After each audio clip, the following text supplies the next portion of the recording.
Dawson Rossetti with the bike check on my Kink Curb.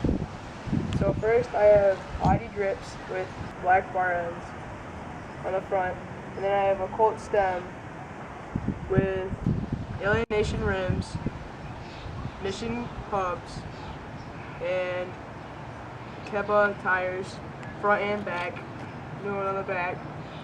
Yep. In the middle I got black label see-through pedals with a Kink Mission 25-tooth sprocket with Mission components, cranks.